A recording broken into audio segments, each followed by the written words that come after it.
Hi! போன வாரம் என்னோட ஃப்ரெண்ட் ஒருத்தவங்க வந்திருந்தாங்க. இந்த சண்டே அவங்களோட நாங்க சம்மர் பீச் போயிருந்தோம். அங்க பாறையில இந்த மாரி நெறைய ஆயிஸ்டர்ஸ் இருந்துச்சு. அவங்க சொன்னாங்க, "இதெல்லாம் நாங்க சாப்பிடுவோம்" அப்படின்னு சொல்லிட்டு. "அப்படியா? இதெல்லாம் சாப்பிடுவாங்களா?" அப்படின்னு நெனச்சேன். இது ரொம்ப எக்ஸ்பென்சிவ் அண்ட் ரொம்ப டேஸ்ட்டாவும் இருக்கும்னு சொன்னாங்க. வீட்டுக்கு வந்து அவங்களே குக் பண்ணியும் குடுத்தாங்கங்க. உண்மையாவே நல்லா தான் இருந்துச்சு. இந்த ஆயிஸ்டர்ஸ் வந்துட்டு வெந்ததுக்கப்புறம் பார்த்தீங்கன்னா, இப்படி தானாவே ஓப்பன் ஆயிக்கும்.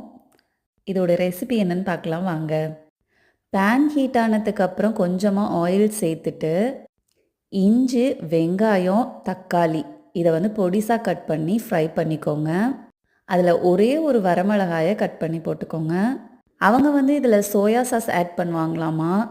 பட் நம்ம வீட்ல வந்து சோயா சாஸ் கிடையாது. லாஸ்ட்டா சால்ட் அண்ட் பெப்பர் ஆட் பண்ணி நாங்க வந்து இறக்கிட்டோம். ஃபர்ஸ்ட் டைம் சாப்பிடுறதுனால ரொம்ப ஹெசிடேஷனா இருந்துச்சு. பட் நல்லா இருந்தது. சளிக்கு வந்து இது ரொம்ப நல்லது அப்படின்னு சொன்னாங்க. குக் பண்ணுறதுக்குமே ரொம்ப ஈஸியா இருந்துச்சுங்க. நீங்களும் இந்த மாரி ட்ரை பண்ணி பாருங்க.